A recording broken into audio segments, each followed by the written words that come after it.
30개만 해보겠습니다.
(1.5) 스퀘어 클래스 1 EMG 케이블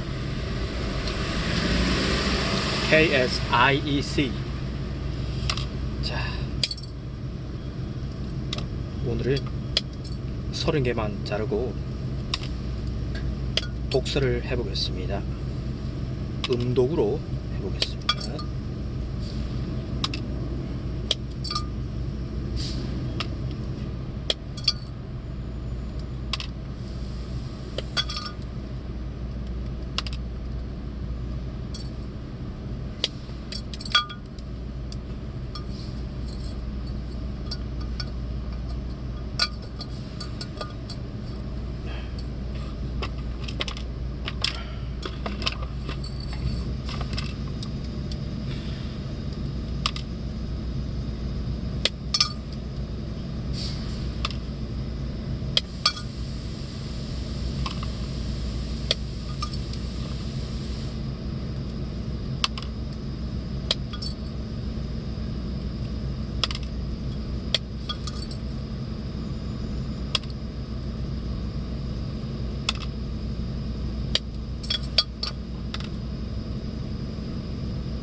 한미 2025년도 제작 한미 1,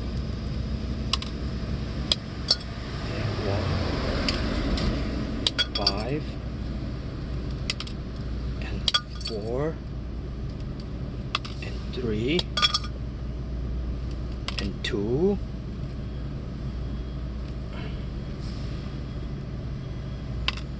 and 1. 예.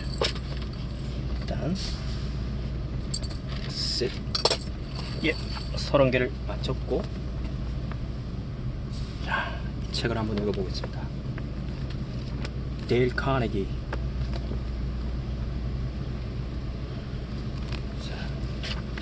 자, 1장. 비판하기보다는 먼저 이해하라. 1931년 5월 7일 뉴욕시에서는 보기 드문 대규모의 도둑 소탕전이 벌어졌다. 포악한 살인범이자 술도 담배도 하지 않는 쌍권총의 명수 크로레가 몇 주간에 걸친 수사 끝에 마침내 추적을 당하게 되었다. 그는 웨스턴 엔드가에 그의 정부가 살고 있는 아파트로 도망쳐 들어갔다. 범인이 숨어있는 그 아파트의 맨 위층을 150여 명의 경찰이 포위하고 지붕에 구멍을 뚫고 최루가스를 집어넣어 그를 사로잡으려고 했다. 한편 주위의 빌딩 옥상에는 기관총이 준비되었고 뉴욕의 고급 주택가의 권총과 기관총의 총성이 1시간 이상 요란스럽게 울렸다. 크로레는 큼직한 소파 뒤에 숨어서 경찰을 향하여 맹렬히 총격을 가했다. 이 소동을 구경하려고 모인 군중들은 무려 1만 명에 달했다. 그야말로 뉴욕에서는 전에 보지 못했던 대활극이 벌어졌다. 크로레가 체포되었을 때 당시 경시 총감이었던 마르네가 발표한 바에 의하면 이 쌍권총의 명수는 뉴욕의 중범죄자 중에서도 보기 드문 흉악범으로 바늘 끝만한 동기만 있어도 간단하게 살인을 했다고 한다. 그런데 크롤에는 스스로를 어떻게 생각하고 있을까? 총격전이 벌어지는 난장판에서도 이 사나이는 관계자에게 보내는 한 통의 편지를 남겼다. 그것을 쓰는 동안에는 피는 계속 흘렀고 피에 물든 편지의 한 구절은 다음과 같다. 나의 마음 까로 미오 까로. 그것은 지쳐버린 마음이긴 하지만 부드러운 마음이다. 결코 사람을 상하게 하리라고는 생각하지 않는 마음이다. 크롤에는 이 사건이 일어나기 전에 바로 전에 롱 아일랜드의 시골길에 차를 세워놓고 정부와 함께 있었다. 그때 경찰이 그에게 다가가서 말을 건네었다. 면허증을 보여주시오. 그러나 이때 느닷없이 권총을 꺼낸 크롤에는 아무 말도 없이 상대를 향하여 총알을 퍼부었다. 경찰이 그 자리에 쓰러지자 크롤에는 차에서 뛰어내려 경찰의 총을 빼앗아 그것으로 다시 한 발 쏘아 완전히 죽여버렸다. 이렇게 잔인한 자가 누구 하나 사람을 상하게 할 수 없는 마음의 소유자라고 스스로 말하고 있다. 크롤에가 싱싱 형무소의 전기 의자에 앉았을 때 이렇게 된 것은 모두 자업자득이다. 수많은 사람을 죽였으니까 라고 말했을까? 천만의 말씀이다. 내 몸을 지킨 나머지 이런 꼴이 됐다. 이것이 크롤에가 남긴 최후의 말이었다. 이 말에서 알 수 있듯이 흉악한 무례한인 크롤에조차도 자기 자신이 나쁘다고는 전혀 생각하지 않았다. 이런 생각을 가진 범죄자는 결코 드물지 않다. 나는 한창 일할 나이의 태반을 이 세상과 다른 사람을 위해 살아왔다. 그런데 결국 내게 남겨진 것은 차가운 세상의 비난과 전과자라는 낙인뿐이다. 라고 한탄한 자는 전 미국을 공포에 떨게 했던 암흑가의 왕자 알 카포네였다. 카포네 같은 극악한 인간도 스스로는 악인이라고 생각하지 않는다. 자기는 자선가인데 세상이 그의 선행을 오해하고 있다고 말했다. 뉴욕에서도 제1급 악인인 다치 쉐러 역시 마찬가지였다. 갱들끼리의 싸움에서 목숨을 잃기 전에 어느 기자회견석상에서 쉐러는 자신을 사회의 은인이라고 자칭하고 있었다.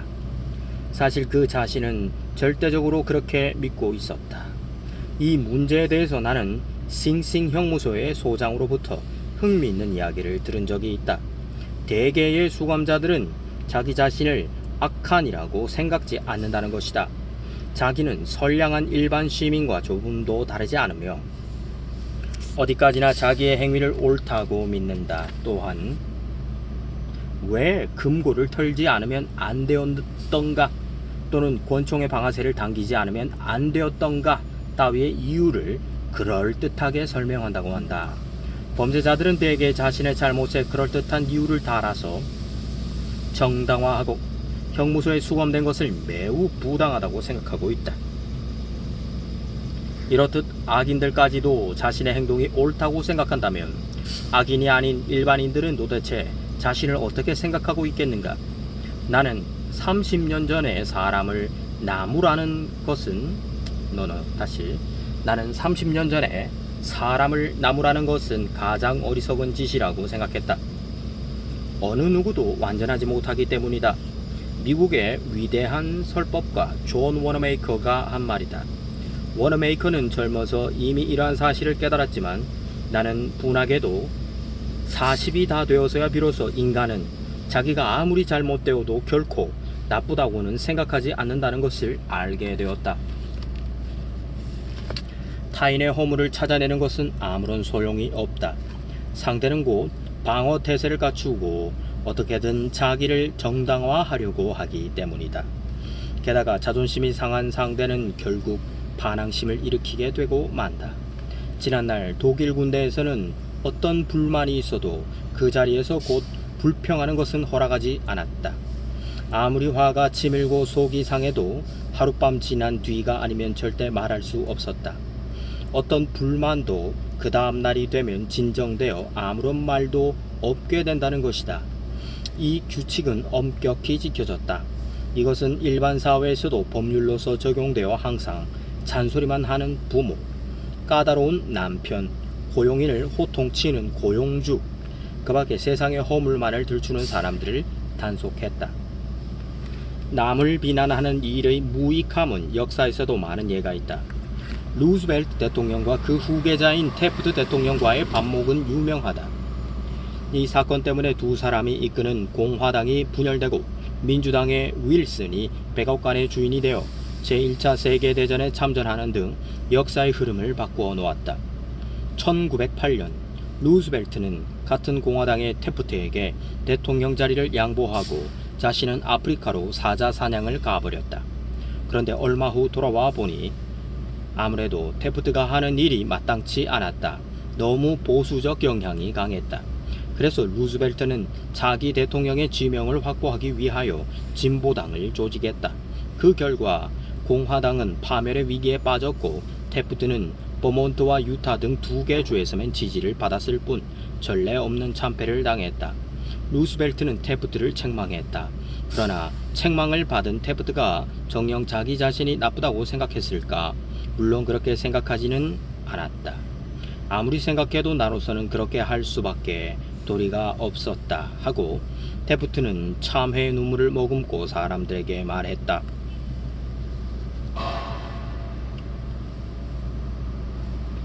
이 두 사람 중에서 어느 쪽이 더 나쁜가 묻는다면 대부분의 사람들은 그들의 잘잘못을 분간할 수 없고 또 알 필요도 없다고 대답할 것이다. 내가 말하고 싶은 것은 루스벨트가 아무리 태프트를 비난해도 태프트로 하여금 자기가 나쁘다고 생각하게 할 수는 없으리라는 것이다. 오히려 어떻게든 자신의 입장을 정당화하려고 길을 쓰면서 아무리 생각해도 그렇게 할 수밖에 다른 방법이 없었다라는 이야기만 반복하게 할 따름인 것이다. 또 한 가지 예로 디포트 돔 유전 사건을 들어보자. 이는 미국에서도 공전의 대사건으로서 수년이 흘러서도 수습되지 않을 정도로 사회에 큰 파문을 일으켰다.